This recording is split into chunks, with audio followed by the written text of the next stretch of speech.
हाँ भाई, कैसे हो? बढ़िया हो? और कहाँ तक पढ़ ली है? स्टेम स्टेम कंप्लीट हो गया था क्या? Sub aerial modification. ये गेट लगा दो। सब एरियल मॉडिफिकेशन से बात हुई थी अपनी। अब दो तरह के मॉडिफिकेशंस और मिलते हैं, अंडरग्राउंड और एरियल मॉडिफिकेशंस। तो बात करेंगे अब अंडरग्राउंड मॉडिफिकेशंस पर।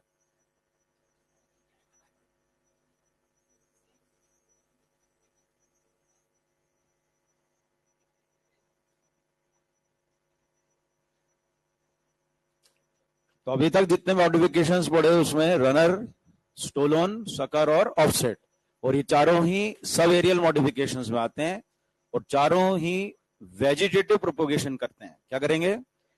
All these modifications they help in vegetative propagation. बात हुई थी अपनी, लिखा था ना इस पॉइंट को। ये चारों ही वेजिटेटिव प्रोपोगेशन में हेल्प करते हैं।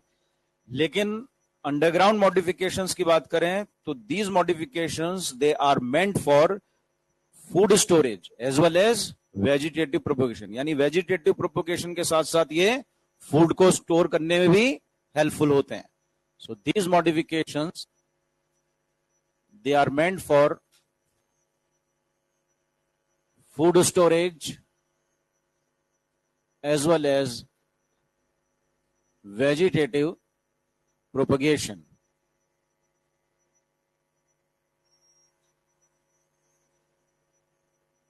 सबसे पहला इसके अंदर मॉडिफिकेशन आता है, दैट इज ट्यूबर।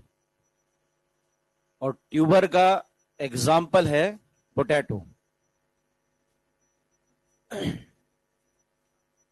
पोटैटो में कुछ आईज बनते हैं and these eyes are actually the axillary buds. क्या होते हैं ये एक्सिलरी बर्ड्स होते हैं।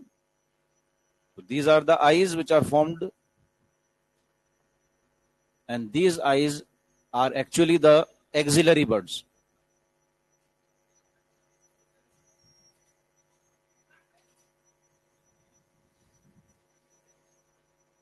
ये आईज क्या है? एक्सिलरी बर्ड्स हैं। अब जितनी भी चार मॉडिफिकेशन इसमें पढ़ने जा रहे हैं आप, क्या उन सभी के अंदर नोड इंटरनोड होंगे? क्योंकि स्टेम पढ़ रहे हो तो स्टेम का कैरेक्टर क्या है? Presence of node internode. लेकिन इन चारों के अंदर ही नोड और इंटरनोड जो होते हैं वो हाईली रिड्यूस्ड होते हैं। तो कॉमन फीचर क्या है सब में? हाईली रिड्यूस नोड और इंटरनोड का पाया जाना। दूसरा कॉमन फीचर है कि सभी के अंदर स्केली लीव्स पाए जाते हैं। क्या पाए जाएंगे? Scaly leave. तो लिखने की जरूरत नहीं इन दोनों पॉइंट को, ये कॉमन कैरेक्टर है इन चारों मॉडिफिकेशंस में। पहला क्या? Highly reduce node internode and scaly leaves. अब यहां पर लिख लेते हैं स्केली लीव। वही फंक्शन सब में होगा। ये जो आईज होते हैं which are actually the axillary buds, they are surrounded by the scaly leaves. किससे सराउंड होते हैं? स्केली लीव से। और ये स्केली लीव्स जो होते हैं ये कभी भी ग्रीन कलर के नहीं होते हैं। और अगर ये ग्रीन नहीं होंगे तो फोटोसिंथेसिस में इनका कोई रोल नहीं होता है। हमेशा इनका काम होता है प्रोटेक्शन। क्या? प्रोटेक्शन प्रोवाइड करने का। आइदर दे में बी व्हाइट और दे में बी ब्राउनिश। कैसे हो सकते हैं? व्हाइट या ब्राउनिश हो सकते हैं and they are meant for protection. तो कहीं पर भी स्केली लीफ आपको दिख जाए, कहीं पर भी, फ्रॉम टेरिडोफाइटा, टेरिडोफाइटा में बनते हैं कहीं स्केली लीफ, तो वहां से लेकर एंजियोस्पर्म तक कहीं पर भी स्केली लीफ शब्द आ जाए आपके सामने तो हमेशा मान लीजिएगा they are not meant for photosynthesis, they are meant for protection. ये प्रोटेक्शन प्रोवाइड करने का काम करेंगे। तो यहां पर जो स्केली लीफ है ये भी क्या काम कर रहा है? प्रोटेक्शन का। आगे भी जितने भी तीन पढ़ोगे वहां पर भी स्केली लीव्स बनते हैं और वो भी प्रोटेक्टिव नेचर के ही होंगे। उनका काम कभी भी फोटोसिंथेसिस परफॉर्म करना नहीं होता है। क्लियर है? तो एग्जाम्पल याद होना चाहिए, ये नाम याद होना चाहिए, और ये पॉपुलर क्वेश्चन जो है इसका वो है, जो प्रेजेंस मिलती है ट्यूबर के अंदर आईज की, वो एक्चुअली होते क्या है? These are actually the axillary buds. जो पील होता है पोटैटो का वो पेरिडर्म है। क्या है? The peel of the potato is a periderm. ये कभी लाइन आती थी पहले, अब कोई नहीं पूछ रहा इस लाइन को।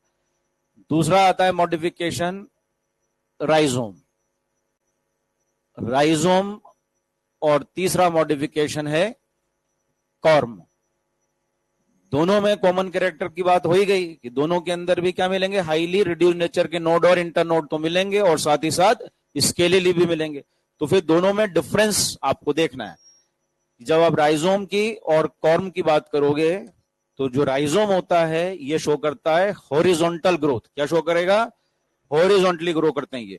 और कॉर्म जो होते हैं दे ग्रो वर्टिकली। ये डिफरेंस है दोनों के अंदर कि राइजोम जो होता है it shows the horizontal growth, ये हॉरिजॉन्टल ग्रोथ शो करेगा, जबकि कॉर्म जो होता है ये शो करता है vertical growth. This is the difference in between rhizome and corm. यहां तक तीनों के अंदर स्टेम के अंदर ही क्या होगा? फूड स्टोर होगा। यहां पर भी फूड स्टोरेज है स्टेम के अंदर, ऐसे ही यहां पर भी देखा जाए तो इसी स्टेम के अंदर क्या हो रहा है? फूड स्टोर हो रहा है। तो फूड स्टोरेज कहां पर है? स्टेम के अंदर। ऐसे ही कॉर्म के अंदर देखें तो स्टेम पार्ट में ही फूड स्टोर होगा, तो फूड स्टोरेज स्टेम में ही है। लेकिन तीसरा जो केस आता है बल्ब, उसमें स्टेम के अंदर फूड स्टोर नहीं होता, वहां पर बनेंगी फ्लैशी लीव्स। क्या बनेंगी? तो food stored in the fleshy leaves in case of bulb. Clear है यहां तक? अब इन दोनों को थोड़ा सा और लेके चलते हैं एग्जांपल्स की, कि अगर राइजोम के एग्जांपल्स की बात करते हैं तो एग्जांपल आता है इसके अंदर जिंजर, टर्मरिक और बनाना। ये तीन एग्जांपल आप राइजोम से रिलेटेड याद रखेंगे, जिसमें बनाना को थोड़ा एक्सपांड करते हैं, क्योंकि बनाना एक और कई जगह आया था पहले, और वो था सकर में आया था। तो सकर और राइजोम ये दोनों ही कहां मिल रहे हैं? बनाना के केस में। तो बनाना का जो मेन स्टेम होता है वो होता है उसका राइजोम। क्या होता है? Rhizome. Rhizome is the main stem और the type of stem found in banana, but the modification of stem which is found in banana is a sucker. वो क्या होता है? सकर। और कल पढ़ के आ रहे हो आप कि सकर जो है वो अंडरग्राउंड स्टेम से अराइज होने वाले एक लेटरल ब्रांच से बना हुआ है। याद आ रहा है? ऐसे तो बनाया था मैंने। ये अंडरग्राउंड स्टेम है जिससे ये एक लेटरल ब्रांच निकलता है, कुछ दूरी तक सॉइल के अंदर ही रहेगा और फिर बाहर की ओर निकल आएगा और एक लीफी शूट बना देगा। तो बनाना के केस में जो बाहर की ओर निकलने वाला ये स्ट्रक्चर है, ये पूरा लीफ पार्ट है। क्या ये? This is the complete leaf part, जिसमें लीफ में तीन पार्ट जो होते हैं वो तीनों हैं इसके अंदर। कौन से तीन पार्ट होते हैं? बोलो लीफ के तीन पार्ट, बोलो जल्दी। लीफ बेस, पिटियोल और लीफ लेमिना, तीनों ही है यहां पर। ये लीफ लेमिना है, ये पिटियोल है और ये लीफ बेस है। But this leaf base it looks like a stem, यानी केले के अंदर जो बाहर से आप देखते हैं जो उसका स्टेम की तरह नजर आता है, जो शीत है पूरा, जब ओपन करते हैं तो पूरा शीत की तरह ओपन हो जाता है, वो उसका लीफ बेस है। But it looks like a stem, that's why it is a pseudo stem. क्या बोला गया उसको? स्यूडो स्टेम बोला गया है। तो यहां पर जो स्टेम की तरह स्ट्रक्चर दिखाई दे रहा है it is a pseudo stem, looks like a stem but it is actually a leaf base. ये एक्चुअली क्या है? ये एक लीफ बेस है, शीदिंग नेचर का लीफ बेस। पढ़ेंगे अभी लीफ में। शीदिंग लीफ बेस एक टाइप है लीफ बेस का, वो शीदिंग लीफ बेस है ये। क्लियर है? तो एरियल पार्ट जो स्टेम की तरह बनाना के केस में दिखाई देता है वो स्टेम नहीं है, वो क्या है? एक लीफ बेस है। It looks like a stem, that's why it is considered as a pseudo stem. उसको क्या बोल दिया गया है? Pseudo stem. तो बनाना के केस में बात कर रहे हैं तो यहां पर याद रखिएगा कि बनाना के केस में इसका ये राइजोम जो कि उसका टाइप ऑफ स्टेम है, यह है सकर जो कि उसका मॉडिफिकेशन है स्टेम का, और तीसरी बात ये स्यूडो स्टेम की याद रखेंगे। इस केस में याद रखना है, बनाना के केस में तीन बात याद रखोगे। क्लियर है? और राइजोम का अगर एग्जांपल आता है तो तीनों एग्जांपल राइजोम में माने जाएंगे, जिंजर, टर्मरिक और बनाना। फिर आता है कॉर्म के एग्जांपल्स। कॉर्म के एग्जांपल दो याद रखोगे, एक तो कोलोकेसिया, अरबी जिसे बोला जाता है, और दूसरा एक एग्जांपल याद रखोगे एमोर्फोफेलस, जमीकंद। एमोर्फोफेलस आया था क्या कहीं? पॉलिनेशन में पढ़ा था अपन ने शायद। दोनों के अंदर कॉर्म बनता है, तो कॉर्म से रिलेटेड ये दोनों एग्जांपल इंपॉर्टेंट हैं। लेकिन एक एग्जांपल है जो जिसमें कॉर्म बनता है बट वो फैमिली बेस्ड क्वेश्चन के लिए इंपॉर्टेंट है, और वो एग्जाम्पल है कॉल्चिकम। कौन सा एग्जाम्पल है? कॉल्चिकम। सुन रखा है? कॉल्चिकम कौन सी फैमिली का एग्जाम्पल है? ये लिलिएसी का। और ये इंपॉर्टेंट क्यों बन गया है हमारे लिए? कारण है इससे ऑब्टेन होने वाला mitotic poison that is known as colchicine. तो कॉल्चिसिन जो कि एक माइटोटिक पॉइजन है, वो कॉल्चिकम ऑटमनेल करके एक प्लांट है जो कि लिलिएसी का मेंबर है, उससे ऑब्टेन होता है। तो colchicine which is a mitotic poison. इस रेफरेंस में आपसे ये क्वेश्चन पूछा जा सकता है। तो कॉल्चिकम के अंदर भी क्या बनता है? कॉर्म बनता है। क्वेश्चन कॉर्म से रिलेटेड नहीं पूछेंगे, क्वेश्चन पूछा जाएगा कभी तो कॉल्चिसिन के रेफरेंस में पूछा जाएगा, जो सेल बायो में पूछा गया आपसे। ठीक है, सेल बायो में पूछेंगे इस क्वेश्चन को, अगर पूछेंगे तो। ठीक है, colchicine which is a mitotic poison. और माइटोटिक पॉइजन हम इसलिए मान रहे हैं इसको क्योंकि कॉल्चिसिन क्या करता है? ये रोक देता है स्पिंडल को, स्पिंडल फाइबर की फॉर्मेशन को। और जब स्पिंडल फाइबर की फॉर्मेशन रुक जाएगी तो क्रोमोसोम सेट जो होंगे वो मेटाफेज प्लेट पर ही इंक्रीज होते हुए चले जाएंगे, and that is the polyploid, यानी वो पॉलीप्लॉइड ही हो रही है। तो कॉल्चिसिन क्या काम करता है? It induces the polyploidy. तो ये जो कॉल्चिसिन है, इट इंड्यूसेस पॉलीप्लॉइडी। इस रेफरेंस में क्वेश्चन आपसे पूछा जा सकता है। फोर्थ केस आता है इसके अंदर, बल्ब। और बल्ब के दो एग्जाम्पल याद रखोगे, अनियन और दूसरा गार्लिक। और दोनों एक ही फैमिली के मेंबर्स हैं, लिलिएसी। यहां पर स्टेम बनाइए, लेकिन this stem is highly reduced. कैसा होता है? हाईली रिड्यूस्ड और डिस्क शेप्ड होता है। और इसी से ये अराइज होते हैं रूट्स। क्योंकि स्टेम से अराइज हो रहे हैं तो ये रूट क्या कहलाएंगे? Adventitious. These roots are adventitious roots which arises from the stem. और यहां पर ये जो स्टेम है ये हाईली रिड्यूस्ड स्टेम है। This is highly reduced stem, and this highly reduced stem is disc shaped. तो क्या इस स्टेम के अंदर फूड स्टोर होता है? नहीं होता है। बाकी तीनों में केस में देख रहे हो आप, स्टेम में क्या हो रहा है? फूड का स्टोरेज है। लेकिन यहां पर स्टेम में फूड स्टोरेज नहीं होता है, no food storage in the stem part. अब यहां पर बन के आते हैं फ्लैशी लीव्स। क्या बनेंगे? यहां पर फ्लैशी लीव्स बनते हैं।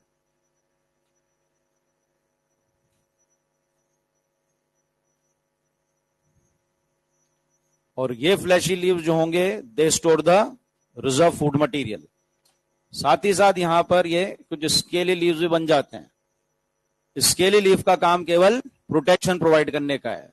तो स्केली लीफ की प्रेजेंस भी है जो कि प्रोटेक्शन प्रोवाइड करेंगे। और यहां पर ये है फ्लैशी लीव्स भी।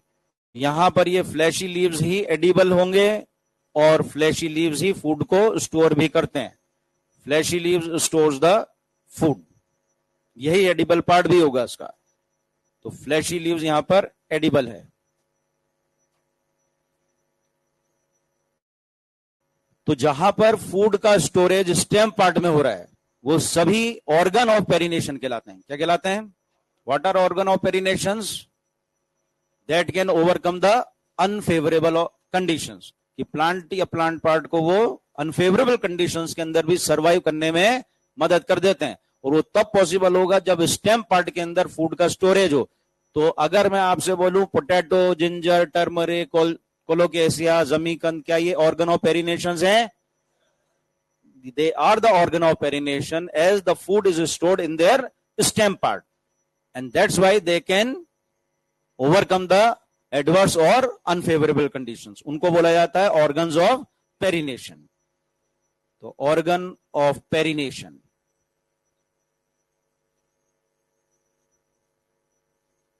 organ of perination का मतलब है the organs or the structures that overcomes the unfavorable or adverse conditions, that overcome unfavorable conditions and help the plant to survive. यही नहीं, कहीं पर भी ये ऑर्गन ऑफ पेरिनेशंस या स्ट्रक्चर या पेरिनेटिंग स्ट्रक्चर्स बन सकते हैं। जैसे कि आपने सुना होगा एल्गी के अंदर एकाइनिट्स, सुना है? आपने सुना होगा बैक्टीरिया के अंदर एंडोस्पोर, सुना है? ये भी क्या एक प्रकार के पेरिनेटिंग स्ट्रक्चर हैं, क्योंकि वो भी एडवर्स या अनफेवरेबल कंडीशन को कोप अप करते हैं। तो ये अंडरग्राउंड मॉडिफिकेशंस चारों याद रखने हैं, जिसमें 4 नाम जो आते हैं आपके वो हैं ट्यूबर, राइजोम, कॉर्म और बल्ब।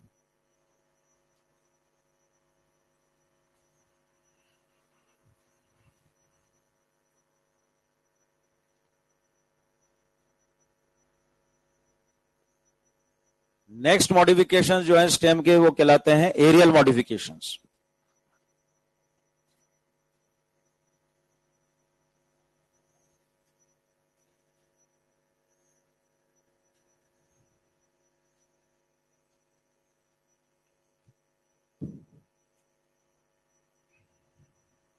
तो जैसे यहां तो एक कॉमन फंक्शन के लिए मॉडिफिकेशन दिख रहे हैं अपन को, 4 मॉडिफिकेशन जो पहले पढ़े होते हैं, कॉमन पर्पस क्या था? वेजिटेटिव प्रोपोगेशन कराना। यहां पर भी लगभग कॉमन फीचर क्या दिख रहा है? They are also meant for vegetative propagation and food storage. ठीक है, किसको छोड़कर? केवल बल्ब को छोड़कर। बल्ब में स्टेम पार्ट में फूड का स्टोरेज नहीं है। अब 4 जो मॉडिफिकेशन एरियल पढ़ने जा रहे हैं उनमें अलग अलग पर्पस है कि अलग अलग कार्य करने के लिए वो मॉडिफाई हुए हैं। ठीक है, तो 4 नाम आएंगे आपके सामने एरियल मॉडिफिकेशंस के अंदर।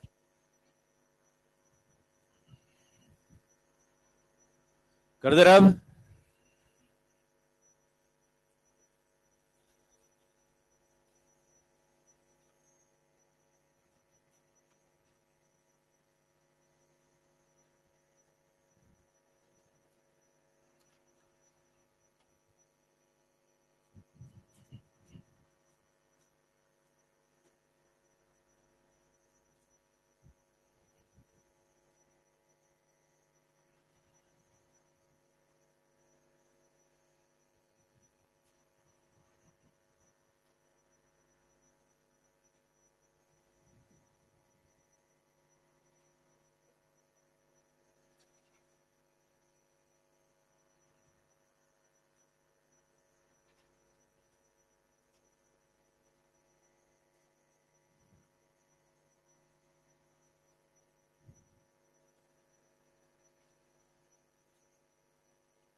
जैसा नाम वैसे ही उसकी डेफिनेशन है यहां पर।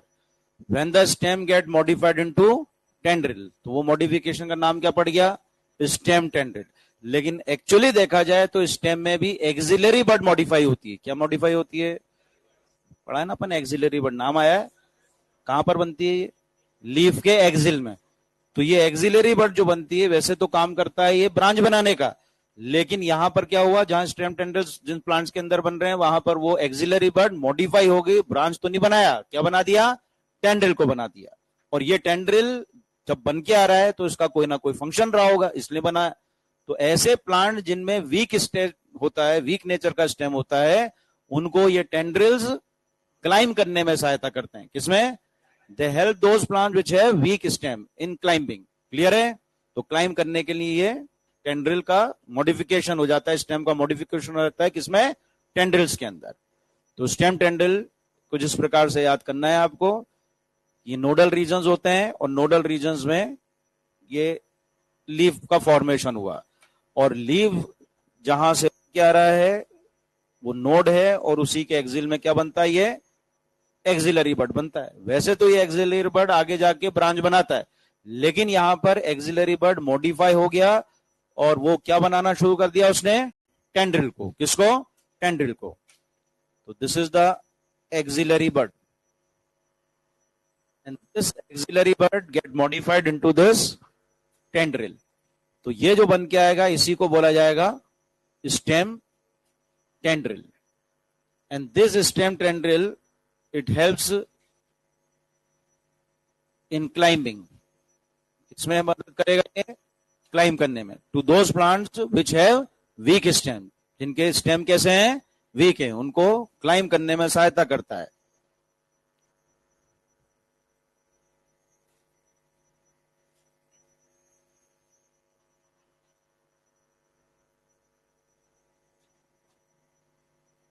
ये इसका फंक्शन हो गया. बात आती है अब स्टेम टेंड्रिल के एग्जांपल्स की. स्टेम टेंड्रिल्स देखने को मिलते हैं ग्रेप्स, या आप बोल सकते हैं ग्रेप वाइन्स. इसके अलावा पैसीफ्लोरा और gourds. Gourd family is Cucurbitaceae family. कौन सी फैमिली है? कुकरबिट्स आते हैं इसके अंदर, यानी क्यूकम्बर, पम्पकिंस एंड वाटरमेलन. तो गाउड्स के अंदर आ जाते हैं क्यूकम्बर, पम्पकिन, वाटरमेलन. कम से कम आपको इसमें ये दो एग्जांपल, एक तो ग्रेप वाइन और ये गाउड्स वाला एग्जांपल याद रखना है. ग्रेप वाइन्स के अंदर और गाउड्स, जो कि फैमिली है कुकरबिटेसी फैमिली, जिसके मेंबर्स कौन से हैं? क्यूकम्बर है, पम्पकिंस है और वाटरमेलन. इन सभी के अंदर स्टेम का मॉडिफिकेशन मिलता है टेंड्रिल के रूप में. टेंड्रिल लीफ से बन सकता है, जैसे कि पी में बनता है, दोनों में बन सकते हैं टेंड्रिल, लीफ के द्वारा भी और स्टेम के द्वारा भी. लेकिन इनके अंदर जो टेंड्रिल बना है वो किसका मॉडिफिकेशन है? तो क्वेश्चन ऐसे पूछा जाएगा आपसे कि अगर मान लो इसमें से कोई नाम दे दें और आपसे पूछे इनमें बनने वाला टेंड्रिल किसका मॉडिफिकेशन, लीफ और स्टेम, स्टेम. और अगर पी दे दिया जाए, पी में बनने वाला टेंड्रिल किसका मॉडिफिकेशन? लीफ का मॉडिफिकेशन. क्लियर है? दूसरा टाइप आता है इसके अंदर स्टेम थॉर्न. डेफिनेशन यहां पर भी ऐसे ही है, that stem gate modified into thorn. ठीक है, लेकिन यहां पर भी बात ऐसे ही है कि स्टेम में भी एक्सिलरी बड मॉडिफाई हुई है, किसके अंदर? थॉर्न के अंदर. तो दूसरा नाम आता है स्टेम थॉर्न.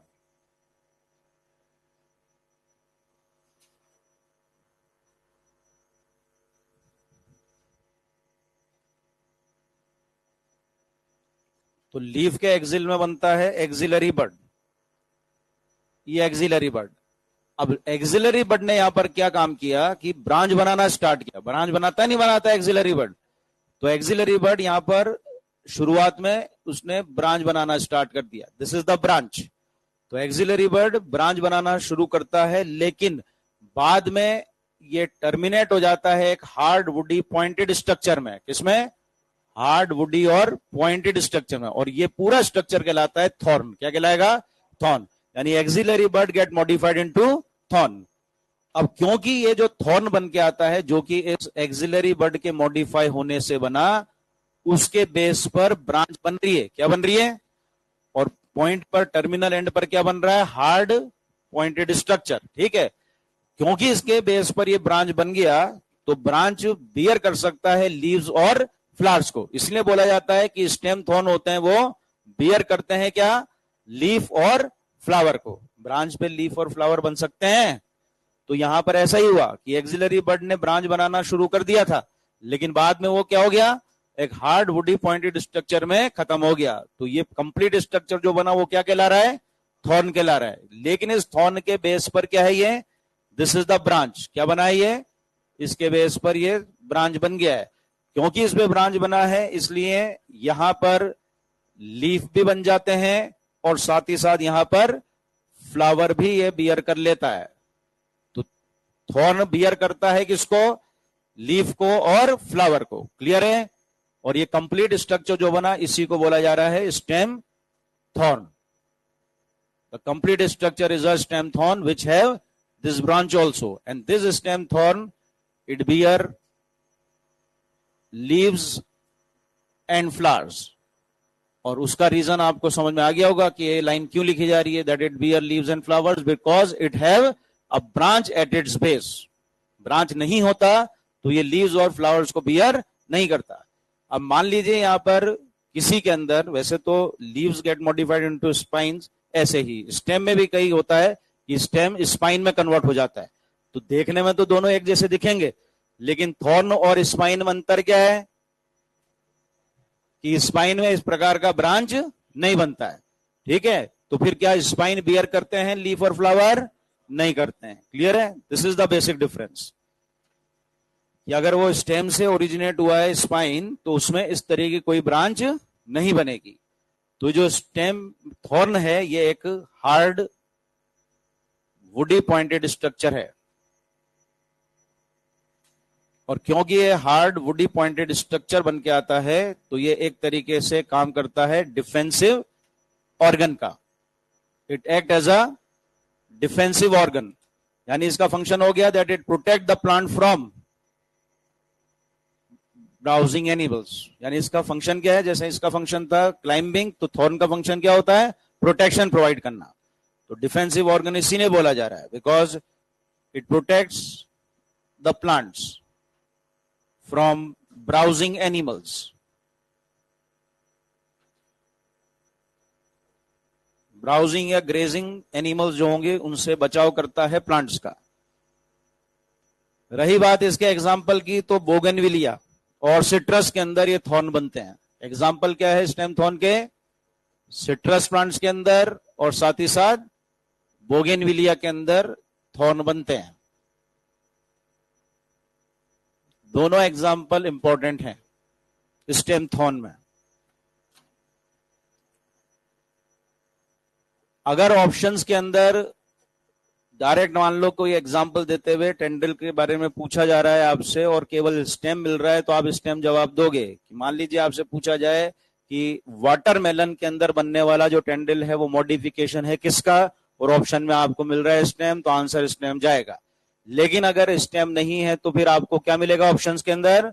Axillary word. और अगर दोनों ऑप्शन में है तो फिर आंसर क्या दोगे? Axillary word. क्लियर है? अगर स्टेम भी दे रखा है ऑप्शन में, एक्सिलरी वर्ड भी दे रखा है, तो उस स्थिति में आंसर क्या देना है? एक्सिलरी वर्ड को देना है, दोनों ही केस में, स्टेम टेंड्रिल में भी और स्टेम थॉर्न में भी।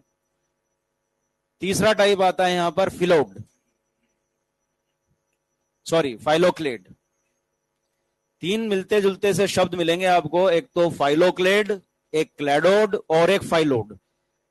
फाइलोक्लेड और cladode are the stem modifications, but phyllode is a leaf modification. वो किसका मॉडिफिकेशन है? लीफ। और लीफ में भी पिटियोल का मॉडिफिकेशन है। किसका?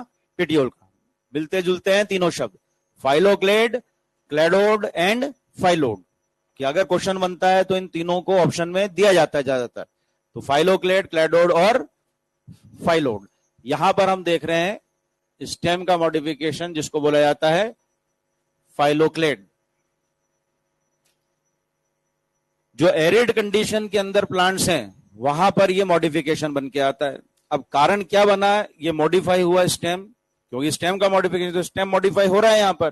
तो इसका रीजन ये बना कि एरिड प्लांट जो होते हैं, जो जीरोफिटिक कंडीशन में पाए जा रहे हैं, उनको ट्रांसपिरेशन की रेट को कम करना होता है।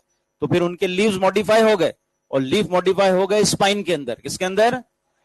और लीफ जब स्पाइन में मॉडिफाई हो जाएगा तो उनको आवश्यकता पड़ रही है कि अब कोई ऐसा स्ट्रक्चर हो उनके पास जो कि उनके लिए फोटोसिंथेसिस कराए। तो उनके स्टेम को क्या होना पड़ा? मॉडिफाई होना पड़ा as a leaf like structure so as to perform the photosynthesis. और वही स्टेम का जो मॉडिफिकेशन बन के आता है जिसमें वो फोटोसिंथेसिस कराने लगता है, लीफ की तरह हो जाता है, वही क्या कहलाता है? फाइलोक्लेड कहलाता है। क्लियर है?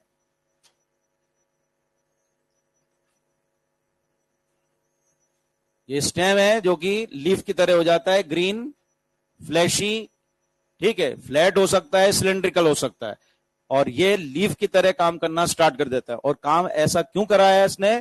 क्योंकि यहां पर जो ट्रू लीव्स थे they get modified into spines. किसमें कन्वर्ट हो जाते हैं? वो स्पाइन्स में कन्वर्ट हो जाते हैं। ये स्पाइन्स बन के आते हैं, और ये स्पाइन्स मॉडिफाई होके बने, यानी स्पाइन जो बने वो लीफ के मॉडिफाई होने से बने हैं। यहां पर लीफ मॉडिफाई हुए हैं, leaf gate modified into spines. और ये कारण बना कि अब स्टेम को क्या होना पड़ा, मॉडिफाई होना पड़ा. This is the stem and this stem gate modified into green, fleshy and leaf-like structure so as to perform photosynthesis, जिससे कि वो क्या करा सके, फोटोसिंथेसिस. तो इसका फंक्शन क्या हुआ भाई, फोटोसिंथेसिस परफॉर्म करवाना. दो एग्जांपल याद रखोगे यहां पर, एक है ओपनशिया और दूसरा एग्जांपल है यूफोर्बिया. दोनों के अंदर फाइलोक्लेड का नेचर फ्लैशी ही है, लेकिन ओपनशिया के अंदर फाइलोक्लेड बनता है फ्लैट. कैसा बनता है, फ्लैट. और यूफोर्बिया के अंदर बनता है सिलिंड्रिकल नेचर का. तो आपसे पूछा जा सकता है फ्लैट कहां और सिलिंड्रिकल कहां. फ्लैट कहां पर, ओपनशिया के अंदर, और सिलिंड्रिकल नेचर का कहां पर, यूफोर्बिया के अंदर. दोनों एग्जाम्पल इंपॉर्टेंट हैं. क्लियर है ये. तो यहां पर तो फंक्शन जो था कि stem gate modified into tendril, तो क्यों हुए थे, क्लाइम करवाने में मदद करने के लिए. थॉर्न मॉडिफाई हुआ तो इनका काम था प्रोटेक्शन प्रोवाइड करने का. फाइलोक्लेड जो बन के आ रहा है, जो स्टेम का मॉडिफिकेशन है, तो उसका रीजन बना कि उसको फोटोसिंथेसिस एक्टिविटी परफॉर्म करवानी थी. क्लियर है. तीसरा केस आता है और वो कहलाता है क्लेडोड.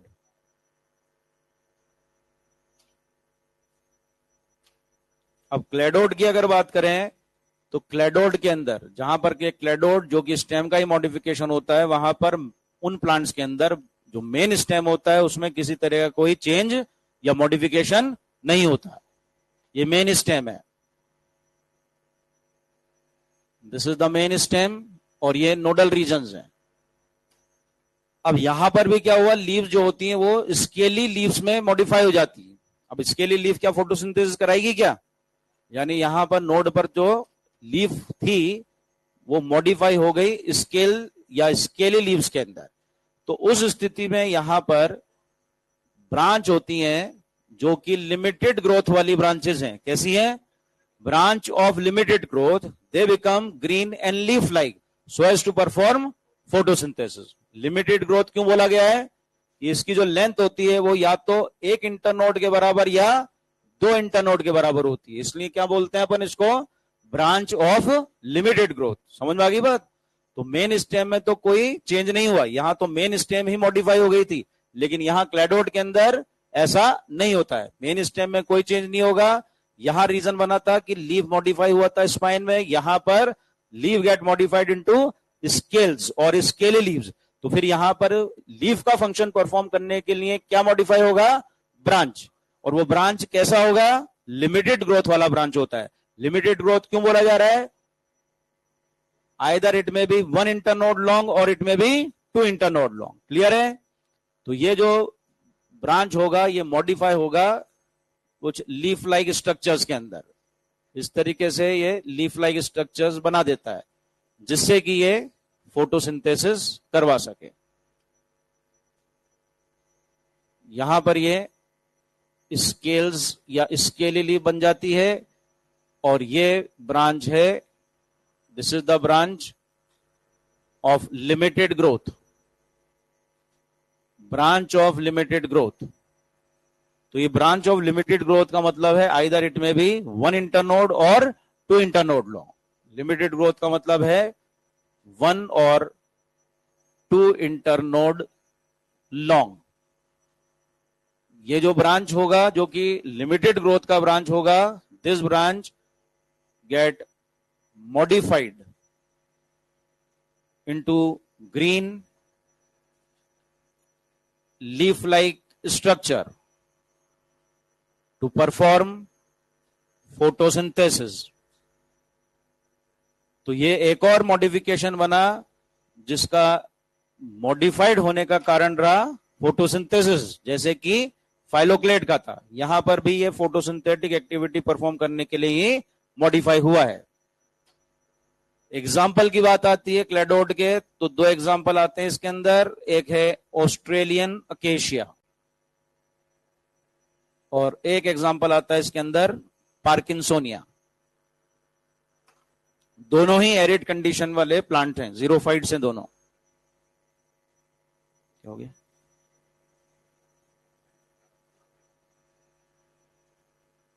काई का लीफ का? अरे तो लीफ आएगा ना, वहां पे भी आएगा। एक मिनट, ये बोल रहा भाई कि लीफ का एग्जाम्पल है फाइलोक्लेड। फाइलोक्लेड स्टेम में आता है, लेकिन कारण क्या बना इस फाइलोक्लेड बनने का? Leaf gate modified into spine. ठीक है, तो जब आप लीफ स्पाइन पढ़ोगे तो लीफ स्पाइन में ओपन शेप एग्जाम्पल आएगा वहां पर भी। हाँ बोलो, क्या बोल रहे हो?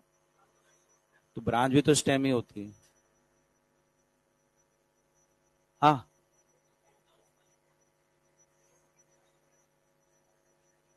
कौन सा एग्जाम्पल फाइलोट? अच्छा, ओ सॉरी सॉरी। अच्छा, एग्जाम्पल की कह रहे हो क्या तुम मेरे से? मैं सोचा नहीं किसकी बात कर रही है। अच्छा एग्जाम्पल, हाँ सॉरी।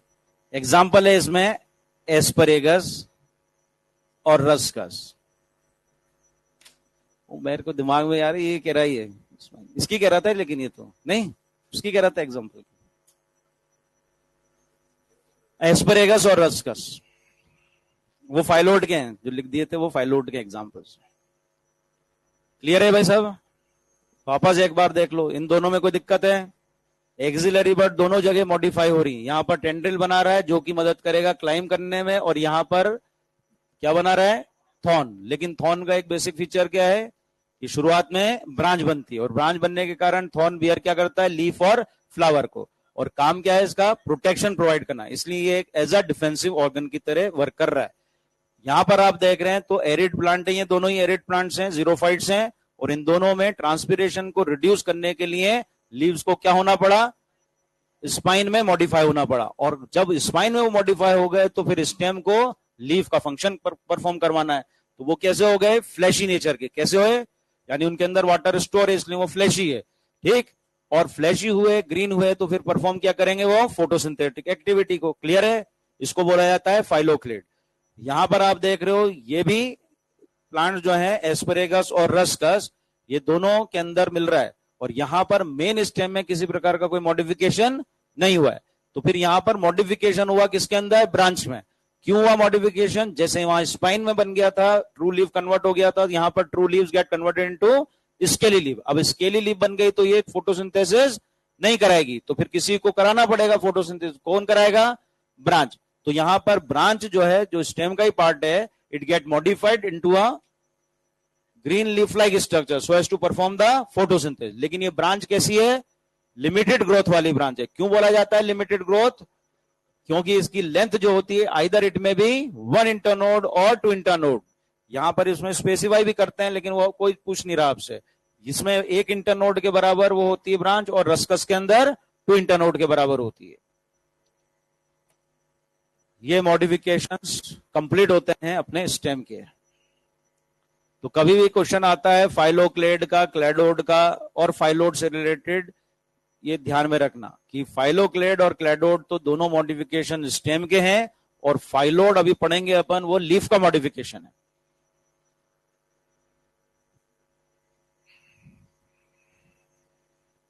तो यहां पर ये बात अपनी कंप्लीट होती है रिगार्डिंग स्टेम। नेक्स्ट है लीफ।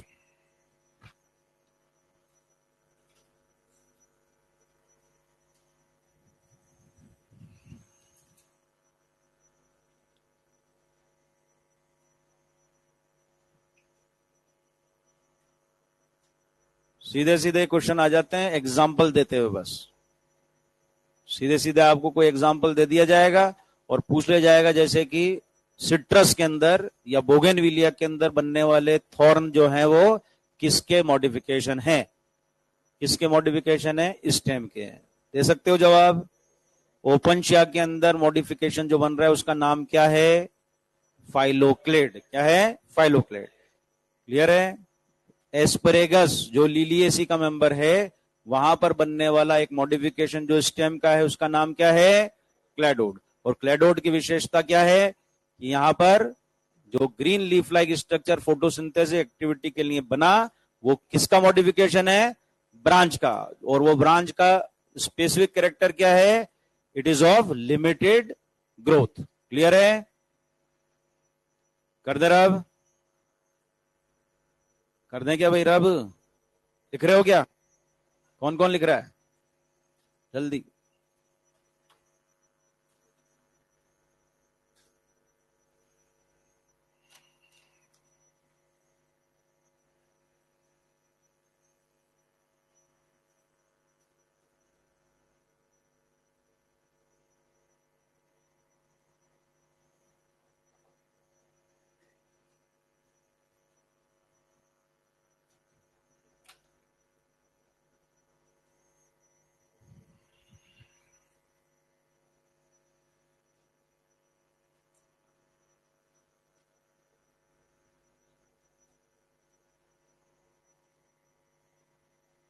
पढ़ते हुए आ रहे हो आप शुरू से कि लीफ जो होता है वो कहां से डेवलप होता है? From the nodal region of the stem. पढ़ रहे ना? शुरू से पढ़ रहे हैं।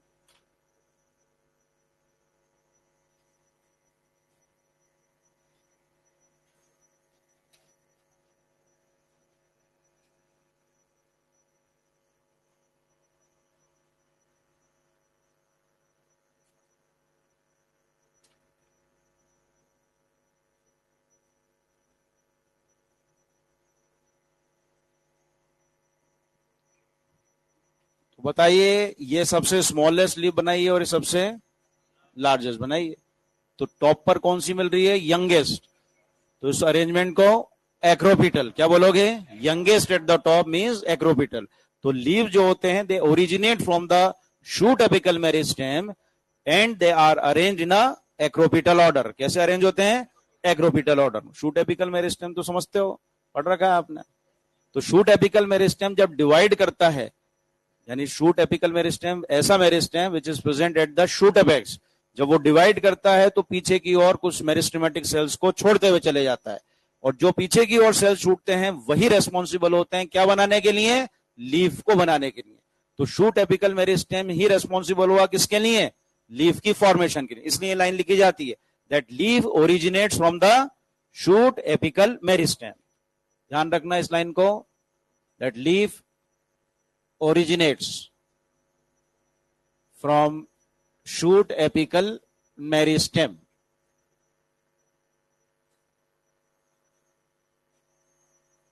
अब स्टेम पे जब ये अरेंज हो रहे हैं तो इनका अरेंजमेंट होता है एक्रोपिटल। कैसा होता है? एक्रोपिटल। एक्रोपिटल अरेंजमेंट में यंगेस्ट जो बनता है वो टॉप पर होता है, और बॉटम या बेस पे होता है वो सबसे ओल्डेस्ट होता है। तो youngest at the top is acropetal. अगर इसके रिवर्स हो तो वो कहलाएगा बेसिपिटल। लेकिन लीफ का अरेंजमेंट कैसा? एक्रोपिटल। तो लीफ जो होते हैं, leaf they are arranged in acropetal order. और एक्रोपिटल में याद रख लेना आप तो केवल एक ही बात, youngest at the top. Basipetal में क्या बोलते हैं? Youngest at the base. Clear है? दोनों ही टर्म आपको इन्फ्लोरेसेंस में मिल जाएंगी। क्लियर? लेकिन लीफ का अरेंजमेंट कैसा है? एक्रोपिटल मैनर में। फिर बात आती है कि जो लीफ होता है, leaf is a lateral outgrowth. क्या ये? एक लेटरल आउटग्रोथ है स्टेम का ही। इसका का ही लेटरल आउटग्रोथ है, and it is exogenous manner या एक्सोजीनसली फॉर्म होते हैं। कैसे होते हैं? And formed exogenously. कौन समझाएगा मेरे को ये एक्सोजीनसली फॉर्म होते हैं इसका मतलब?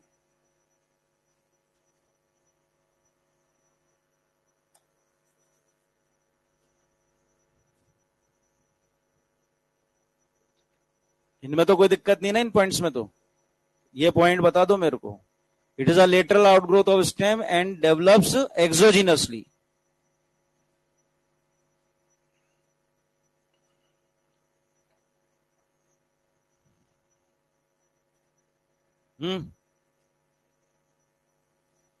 बोलो भाई।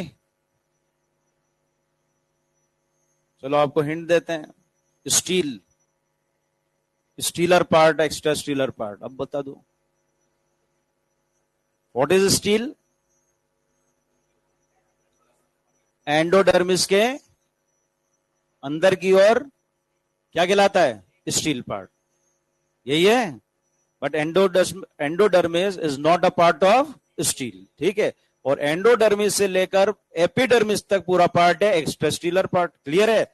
अगर कोई स्ट्रक्चर एक्स्ट्रास्टीलर पार्ट से ओरिजिनेट होता है तो उसका ओरिजिन एक्सोजिनस क्या है, और कोई पार्ट या कोई स्ट्रक्चर स्टीलर रीजन से डेवलप होता है तो उसका ओरिजिन एंडोजिनस। तो फिर आपको समझ में आ गई होगी बात, ऐसा क्यों लिखा, क्योंकि लीफ जो ओरिजिनेट होता है वो कहां से? एक्स्ट्रा स्टीलर पार्ट से होता है, इसलिए इसका ओरिजिन एक्सोजिनस है, क्लियर है। ध्यान रखिएगा, एक्सोजिनस लिंक क्यों बोला गया? क्योंकि ये it develops from extra stelar region, इसलिए लिखा जाता है ये एक्सोजिनस लिंक।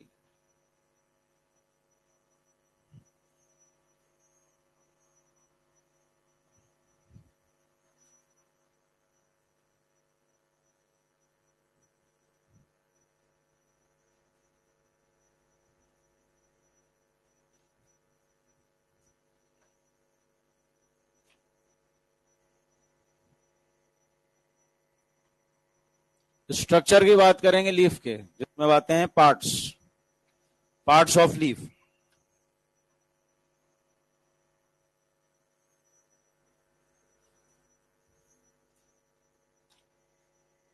लीफ में 3 पार्ट्स देखने को मिलते हैं। Leaf base, stalk like structure which is known as petiole, और मिलता है ये लीफ ब्लेड और a leaf lamina, leaf blade और लीफ लेमिना। और ये जो लीफ लेमिना होता है, इस लीफ लेमिना में मिड रिब या मिड वेन होता है, जिसे प्रिंसिपल वेन भी बोल सकते हैं, और मिलते हैं यहां पर ये वेन्स, और फर्दर ब्रांचिंग हो जाए तो बन जाते हैं ये वेनलेट्स। ये जो वेन और वेनलेट का अरेंजमेंट होता है इसको क्या बोलते हो? वेनेशन। क्या बोला जाएगा? वेनेशन। तो 3 पार्ट्स लीफ के अंदर मिलेंगे, जिसमें बेसल पार्ट होता है जो कि स्टेम से इस लीफ को कनेक्ट करता है, वो कहलाता है लीफ बेस। ये स्टॉक पार्ट है जो कि लीफ बेस को लीफ लेमिना से कनेक्ट करने वाला पार्ट है, which is a stalk of leaf is known as petiole. तो पिटियोल जो होता है वो स्टॉक होता है लीफ का। और तीसरा ब्रॉडर वाइडर पार्ट होता है, that is known as leaf blade और लीफ लेमिना। 3 पार्ट हैं इसके अंदर। बाकी और दूसरे नाम याद रखने की आवश्यकता नहीं है। इसको जैसे हाइपोपोडियम, मीजोपोडियम, एपिपोडियम बोलते हैं, याद रखने की जरूरत नहीं है। ये नाम याद रखेंगे, लीफ बेस, पिटियोल और लीफ लेमिना या लीफ ब्लेड। अब लीफ बेस जो होता है, जो कि बेसल पार्ट है, नाम से पता लग रहा है, यहां पर 2 नाम याद रखेंगे आप। 2 टाइप हो सकते हैं, कई टाइप हो सकते हैं, वैसे तो 2 नाम याद रखोगे। लीफ बेस में एक एग्जांपल याद रखोगे, sheathing leaf base, sheathing leaf base. The leaf base which are in the form of sheath that cover the stem completely or partially, या तो स्टेम को पूरी तरह से या आंशिक रूप से उसको कवर कर ले, वो क्या कहलाते हैं? शीथिंग लीफ बेस कहलाते हैं। जैसा कि अभी आपके सामने मैंने नाम लिया था कहीं पर, शीथिंग लीफ बेस, बनाना के केस में। And banana is a monocot. क्या है? मोनोकॉट। तो शीथिंग लीफ बेस जो है ये देखने को मिलते हैं कहां पर? मोनोकॉट्स के अंदर। ये हमारे लिए इसलिए इंपॉर्टेंट हो गया, अब पहले भी इंपॉर्टेंट था लेकिन अब और ज्यादा इंपॉर्टेंट इसलिए हो गया है क्योंकि sheathing leaf base is one of the important character of Poaceae, और पोएसी सिलेबस में है आपके। पोएसी है ना, ग्रेमिनी फैमिली, तो ग्रेमिनी फैमिली का एक इंपॉर्टेंट कैरेक्टर है presence of sheathing leaf base. और पोएसी जो है वो क्या है? एक मोनोकॉट फैमिली है। दूसरा आप याद रखोगे pulvinus leaf base. Pulvinus leaf base वो लीफ बेस कहलाते हैं जो कि सोलन नेचर के होते हैं, फूले हुए होते हैं। ये कैसे होंगे? सोलन नेचर के। And these pulvinus leaf bases they are found in some legumes, सभी में नहीं, कुछ के अंदर ही पाए जाते हैं। तो pulvinus leaf bases they are found in some legumes, और वो सम लेग्यूम्स में आते हैं फेबेसी के ही। यानी फेबेसी का एक और वेजिटेटिव कैरेक्टर आपके पास आ गया। 2 वेजिटेटिव कैरेक्टर ही याद रखने पूरी फैमिली में आपको। पहला बोलो नोड्यूलेटेड रूट्स, दूसरा बोलो पल्विनस लीफ बेस। तो जब फैमिली पढ़ोगे तो ये दोनों कैरेक्टर याद रखने हैं वहां पर। कौन कौन से दो कैरेक्टर? फेबेसी के दो इंपॉर्टेंट वेजिटेटिव कैरेक्टर क्या? नोड्यूलेटेड रूट का पाया जाना और पल्विनस लीफ बेस का पाया जाना। क्लियर है? दोनों सम लेग्यूम्स की बात ही होगी, क्योंकि बाकी लेग्यूमिनोसी की सब फैमिली में ये दोनों ही कैरेक्टर नहीं मिलते हैं। क्लियर है भाई? अब पीटियोल की बात आती है। पीटियोल लीफ में हो भी सकता है, नहीं भी हो सकता है। तो petiole it may be present और इट मे बी एब्सेंट। अगर प्रेजेंट होता है तो कंडीशन कहलाती है पीटियोलेट, और अगर एब्सेंट है तो कंडीशन कहलाती है सेसाइल। कोई भी स्टॉकलेस कंडीशन, चाहे वो लीफ में क्यों ना हो, फ्लावर के अंदर क्यों ना हो, स्टॉकलेस कंडीशन के लिए जो शब्द यूज होता है वो सेसाइल होता है। और स्टॉकलेस अगर है मतलब पीटियोल एब्सेंट है तो कंडीशन क्या कहलाएगी? सेसाइल कहलाएगी। क्लियर है? लास्ट पार्ट आता है लीफ लेमिना और अ लीफ ब्लेड। और लीफ ब्लेड जो कि सबसे वाइडर और ब्रॉडर पार्ट होता है लीफ का, यही रेस्पॉन्सिबल होता है फोटोसिंथेसिस के लिए। किसके लिए? यानी इसके तीन फंक्शन याद रखोगे लीफ लेमिना के, और वो तीन फंक्शन क्या है? इट हेल्प्स इन फोटोसिंथेसिस, पहला फंक्शन। दूसरा फंक्शन याद रखना है इसका, it is responsible for transpiration. और तीसरा फंक्शन लीफ लेमिना का याद रखना है आपको, that it also helps in gaseous exchange. ये तीन फंक्शन लेमिना के याद रखेंगे।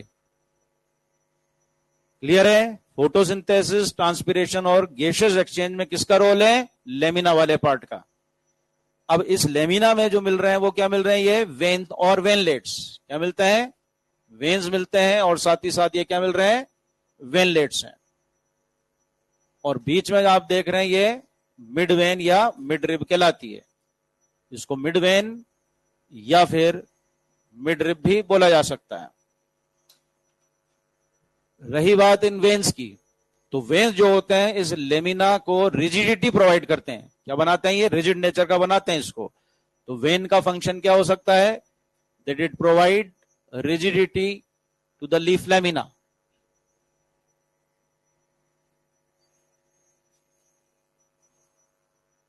लीफ लेमिना को ये रिजिडिटी प्रोवाइड करते हैं। दूसरा फंक्शन है इसका, that it act as channels. ये चैनल्स की तरह काम करते हैं। Act as channels for the transport of water, minerals and food materials. Clear है? एक्ट एज चैनल्स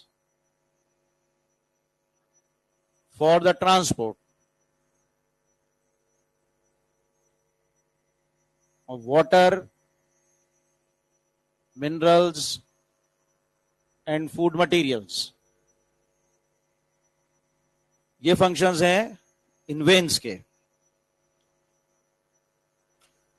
तो कितने पार्ट्स हैं भाई? तीन पार्ट हैं। कौन कौन से हैं? बेसल पार्ट को क्या बोलते हो? Leaf base. दूसरा पार्ट कौन सा है? Stalk, that is known as petiole. और तीसरा जो ब्रॉडर पार्ट है वो कौन सा है? लीफ लेमिना और अ लीफ ब्लेड। अब जो लीफ है उसके बेस पर ऑन आइदर साइड कुछ लेटरल अपेंडेजेस बन जाते हैं, and these lateral appendages which are formed on either side of the petiole और the leaf base are known as stipules. क्या कहलाते हैं ये कहलाते हैं स्टिप्यूल्स। तो stipules, these are the lateral appendages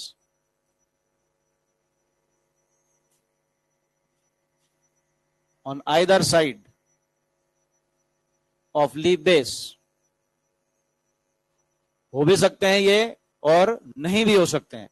it may be और it may be present, it may be absent. अगर प्रेजेंट होंगे तो कंडीशन कहलाती है स्टिपुलेट, और अगर एब्सेंट हुए तो कंडीशन कहलाती है x stipulate condition. Family based question में कभी पूछ लिया जाए तो ध्यान रखना, स्टिपुलेट कंडीशन जो है ये देखने को मिलती है फेबेसी के अंदर, और एक्स स्टिपुलेट कंडीशन देखने को मिलती है सोलेनेसी और लिलिएसी के अंदर। This is all about parts.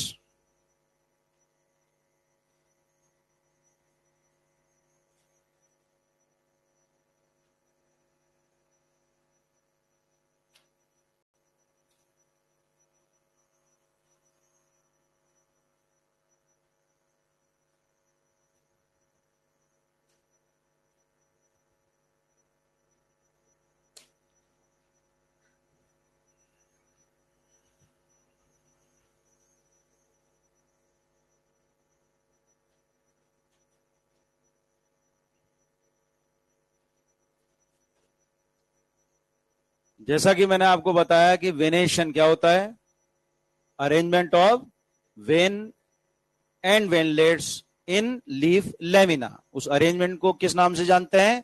Venation के नाम से।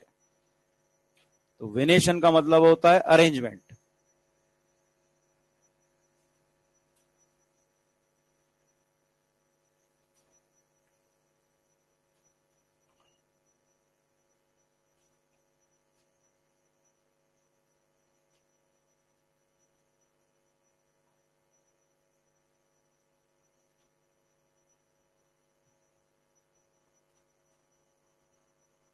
That arrangement of vein and ventlets in leaf lamina is known as venation। दो तरह के हो सकते हैं, एक रेटिकुलेट और दूसरा पैरेलल। रेटिकुलेट शब्द का मतलब ये होता है नेटवर्क। क्या होता है? यानी अगर वेन और वेन में फिर ब्रांचिंग होते हुए वेनलेट्स बनते हुए चले जाएं तो पूरे लेमिना में एक नेट लाइक स्ट्रक्चर बनता हुआ आएगा, वही वेनेशन क्या कहलाएगा? रेटिकुलेट। और ऐसा ना हो कि वेनलेट ना बने और वेन जो है they run parallel to each other, तो वो कहलाएगा पैरेलल। यानी दो प्रकार के वेनेशन होंगे, रेटिकुलेट और पैरेलल वेनेशन।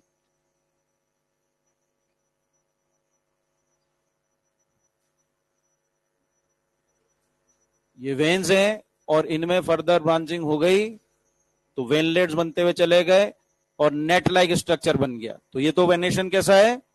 रेटिकुलेट। दूसरा वेनेशन है जहां पर वेनलेट्स नहीं बनेंगे और वेन्स जो होंगे they run parallel to each other, ये कहलाएगा कैसा वेनेशन? Parallel venation. तो यहां पर नेटवर्क और net like structure formed in leaf lamina, और यहां पर वेन्स जो होते हैं they run parallel to each other. यहां पर वेनलेट्स नहीं बनेंगे, यहां पर वेन के बाद क्या बन जाते हैं? वेनलेट्स बनते हैं, जिससे कि वो नेटवर्क बन जाता है। तो such type of venation is found in dicots. ये डाइकॉट्स में मिलने वाला वेनेशन है और ये मोनोकॉट्स में मिलने वाला वेनेशन है। कि अगर मान लीजिए दो लीफ दे दी जाए और आपसे पूछा जाए कौन सी डाइकॉट और कौन सी मोनोकॉट की लीफ है, तो क्या पे? वेनेशन की। एक्सटर्नल अपीयरेंस पर देखते ही आप पहचान को देख के कि कौन सी पत्ती कौन सी मोनोकॉट की। जहां पर नेटवर्क बन रहा हो मतलब वो डाइकॉट, और जहां पर पैरेलल है वो है मोनोकॉट। क्लियर? यहां पर आता है एक एक्सेप्शन। एक्सेप्शन है इसका कैलोफाइलम। ये कैलोफाइलम एक डाइकॉट प्लांट है। कैसा प्लांट है ये? This Calophyllum is a dicot. लेकिन कैलोफाइलम के अंदर वेनेशन पैरेलल मिलता है, इट हैव पैरेलल वेनेशन। ऐसे ही एक एक्सेप्शन आता है स्माइलेक्स, जो कि लिलिएसी का मेंबर है, स्माइलेक्स। और लिलिएसी बोल दिया तो समझ ही गए होंगे, it is a monocot, but Smilax have reticulate venation.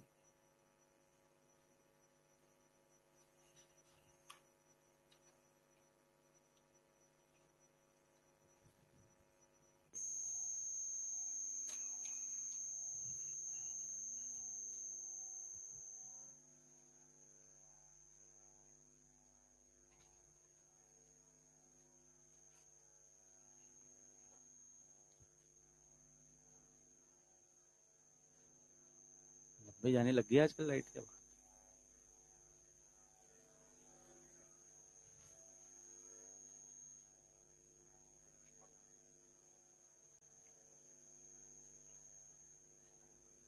Previous chapter में कोई डाउट ही नहीं आए थे ना आपको? तो आए थे, पूछे थे क्या मेरे से?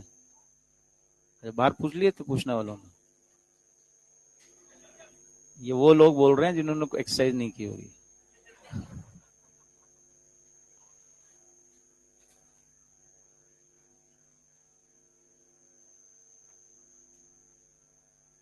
सबने की है ना भाई एक्सरसाइज?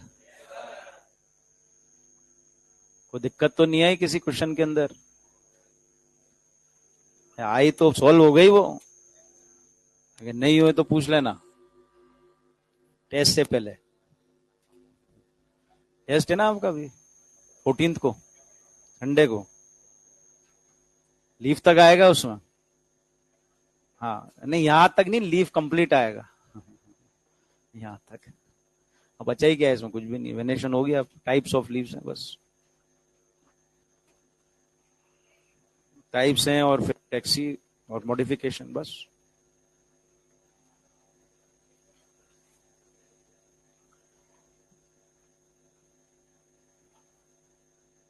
कर दे रहा अब इसको।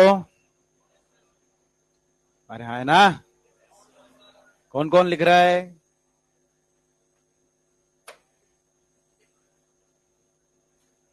जल्दी।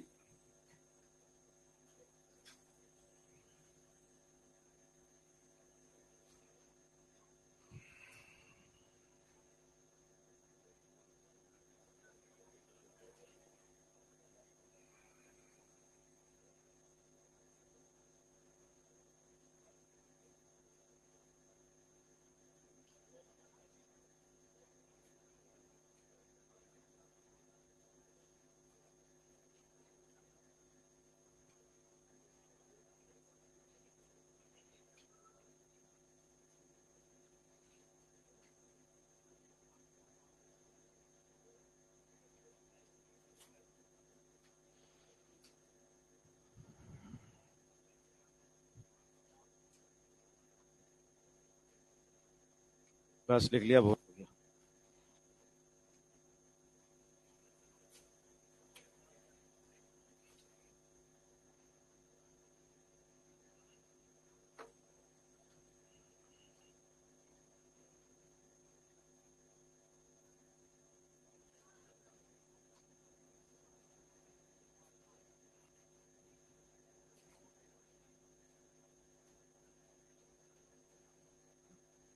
दो तरह की लीफ के नाम आएंगे, सिंपल और कंपाउंड लीफ। सिंपल लीफ उसको बोला जाएगा जहां पर leaf lamina is either entire और incised up to the certain depth but not up to the mid rib. क्या बोलोगे उसको? सिंपल। तो कुछ इस तरह की लीफ है जिसमें लीफ लेमिना किसी प्रकार का कोई इंसीजन या कटाव नहीं हुआ है, ये लीफ कहलाएगी एक सिंपल लीफ। या फिर लीफ कुछ इस तरह की है जिसमें ये मिडवेन है या मिडरिब है और इंसीजन हुआ उसके लीफ लेमिना का, लेकिन एक पर्टिकुलर डेप्थ तक हुआ, मिडरिब तक नहीं हुआ। उस तरह की लीफ भी क्या कहलाएगी? सिंपल कहलाएगी। तो पहला तो केस है जहां पर लीफ लेमिना इज कंप्लीट और यू कैन से एंटायर, जहां पर कैसा भी कोई इंसीजन नहीं हो रहा है। दूसरा जो केस है यहां पर the lamina it is up to certain depth, एक सर्टेन डेप्थ तक ही ये इंसाइज हुआ है, लेकिन वो इंसीजन आगे मिड रिब तक नहीं पहुंचा है। क्लियर है? तो lamina is incised up to certain depth but not up to mid rib. तो ये भी एक सिंपल लीफ ही कहलाएगी। समझ में आ गया? सिंपल लीफ किसको बोला जाएगा? Either the leaf lamina is entire और if the incision is up to certain depth but not up to the mid rib. Example याद करने की कोई रिक्वायरमेंट नहीं है सिंपल लीफ के।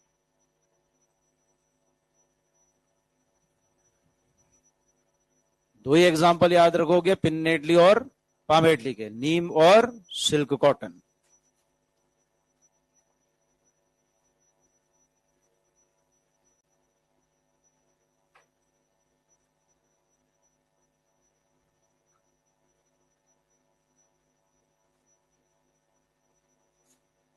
Compound leaf.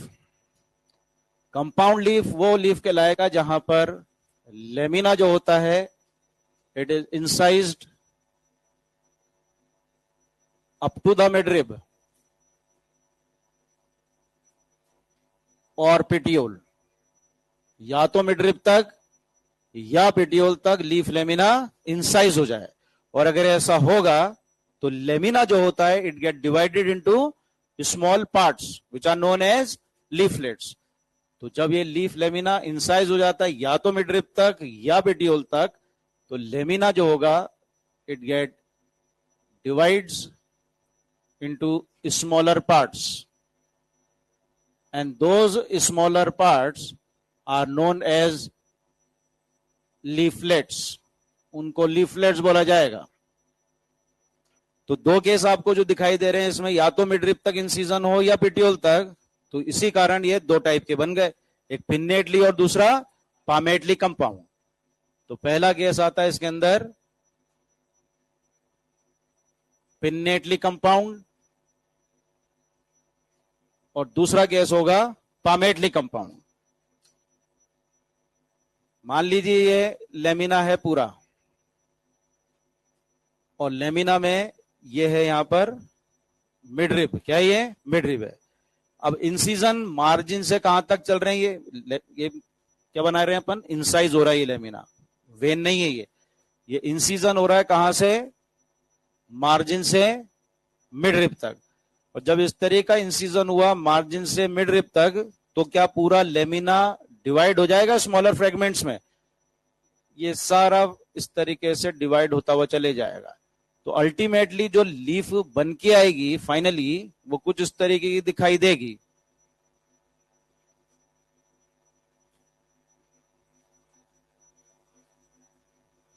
इस तरह की लीफ होगी जिसमें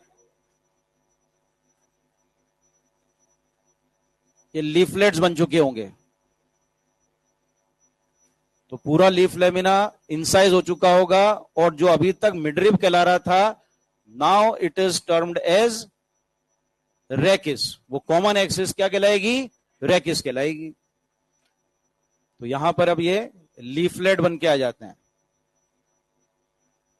ये लीफलेट है तो यहां ध्यान रखना है कि इंसिजन जो हुआ है वो कहां से कहां हुआ है, incision is from margin to midrib, margin से मिडरिब तक इंसिजन हुआ है।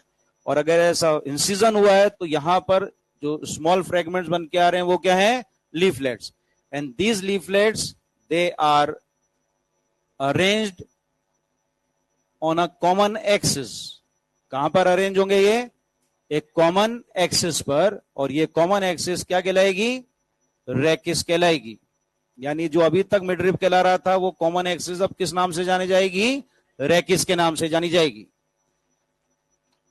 तो पिन्नेटली कंपाउंड लीफ जो होगा इट इज फाउंड इन नीम। नीम के अंदर ऐसी लीफ मिल जाती है।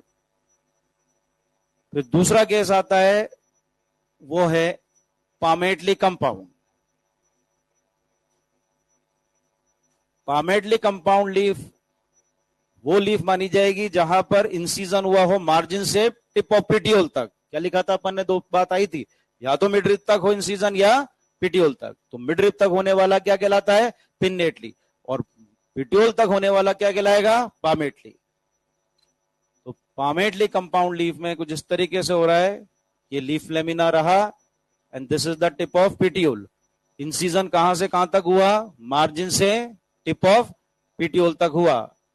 और जब ये पूरा डिवाइड हो जाएगा तो 3 लीफलेट्स बन के आ जाएंगे। ऐसे ही कई सारे बन सकते हैं। तो यहां पर ये इंसिजन जो हुआ है that incision is from margin to petiole. Margin से पिटियोल तक हुआ ये इंसिजन। और मार्जिन से पिटियोल तक होने पर अब लीफलेट जो होंगे they are arranged at a common point. यहां तो कॉमन एक्सिस पर थे और यहां पर कॉमन पॉइंट पर। And that common point is the tip of petiole. क्या होगा वो, टिप ऑफ पिटियोल होगा।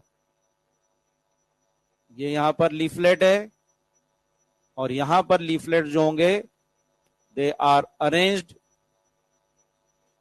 at a common point. वो कॉमन पॉइंट पर अरेंज होंगे, यहां पर कॉमन एक्सिस पर थे और यहां पर कॉमन पॉइंट पे होंगे, and that common point is a tip of petiole. वो क्या होगा? टिप ऑफ पीटियोल होगा कॉमन पॉइंट. तो यहां पर तो ये कॉमन एक्सिस था जिसको बोला जा रहा था रेकिस, और यहां पर ये टिप ऑफ पीटियोल है जहां पर ये सभी लीफलेट्स अरेंज होंगे. तो क्या यहां पर रेकिस है? यहां पर रेकिस नहीं है, यानी पामेटली कंपाउंड लीव्स के अंदर rachis is absent. Palmate compound leaves के अंदर रेकिस नहीं पाया जाता है. तो पामेटली कंपाउंड लीफ का एग्जाम्पल याद करोगे, सिल्क, कॉटन.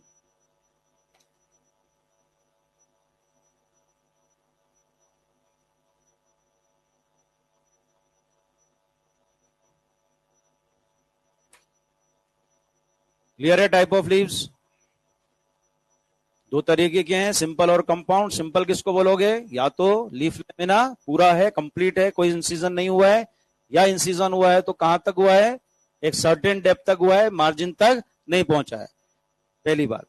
दूसरी बात, कंपाउंड किसको बोला जाएगा? कि इंसीजन तो होगा, लेकिन इंसीजन कहां से कहां तक हो? मार्जिन से मिडरिप तक हो, या मार्जिन से पीटियोल तक हो.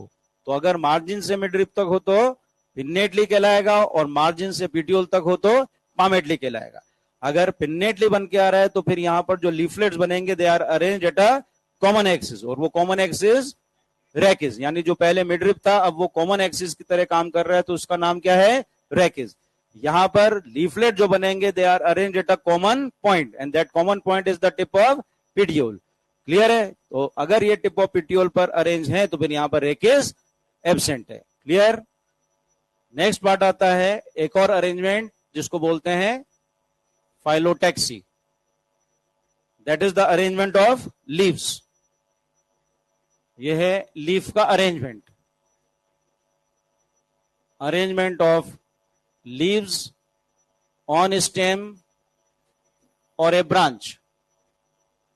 स्टेम या ब्रांच पर लीफ का अरेंजमेंट.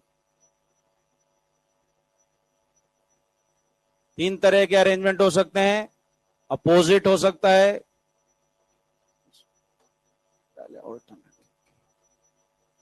ऑल्टरनेट, अपोजिट और वर्ल्ड फिलोटैक्सी.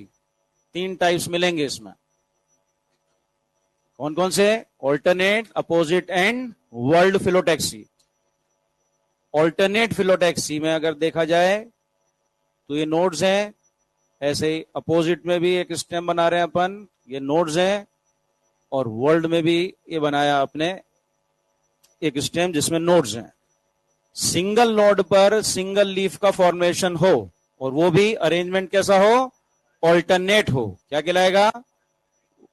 क्या कहलाएगा? Alternate phyllotaxy. क्लियर है? एक नोड पर दो लीफ बन जाएं, और वो कैसे? अपोजिट मैनर में बने, वो क्या कहलाएगा? Opposite phyllotaxy. और एक ही नोड पर कई लीव्स का फॉर्मेशन हो जाए तो क्या कहलाएगा? वर्ल्ड फिलोटैक्सी कहलाएगा. क्लियर है भाई? तो single node bearing single leaf, इस तरीके से ऑल्टरनेटली बनते हुए, एक यहां पर बना है तो एक अगला का बनेगा, इस नोड में बनेगा. Single node bearing single leaf, और अरेंजमेंट कैसा है? ऑल्टरनेट है. क्या कहलाएगा ये? Alternate phyllotaxy. सिंगल नोड है और ये अपोजिट साइड पर लीफ एक नोड पे पाए जा रहे हैं, तो ये क्या कहलाएगा? अपोजिट फिलोटैक्सी कहलाएगा. और एक ही नोड पर कई सारे लीव्स का अरेंजमेंट हो रहा है, तो ये क्या कहलाएगा भाई? वर्ल्ड फिलोटैक्सी कहलाएगा. ऐसे याद करना है इसको. Single node bearing single leaf arranged alternately.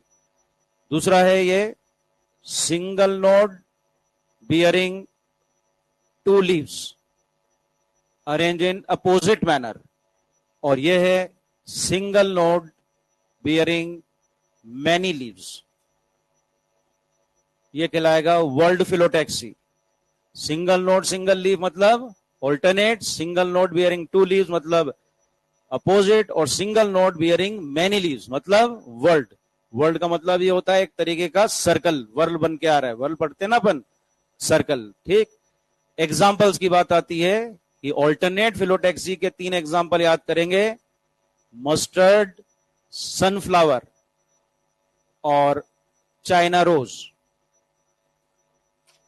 MSc से याद कर लेना इसको, एमएससी कर लोगे याद, master of science, that is mustard, sunflower and China rose. फिर यहां पर अपोजिट फिलोटैक्सी के अंदर 3 एग्जाम्पल याद करोगे, एक है गुआवा, ओसीमम और एक कैलोट्रोपिस। जीओसी से याद कर लेना, जनरल ऑर्गेनिक केमिस्ट्री, हाँ वही। फिर एक एग्जाम्पल, 2 एग्जाम्पल इसमें दे रखे हैं एनसीईआरटी में, तो एक ही है एल्स्टोनिया, है ना, और दूसरा एक और इंपॉर्टेंट एग्जाम्पल है वो है नीरियम। एक कर लोगे तो भी बहुत बड़ी बात होगी, एल्स्टोनिया। चलिए यहां पर ये फिलोटैक्सी कंप्लीट है। अब लीफ में लास्ट पार्ट बचा हुआ है इसमें, वो है इसके मॉडिफिकेशंस। नेक्स्ट टर्न पे देखेंगे उसको।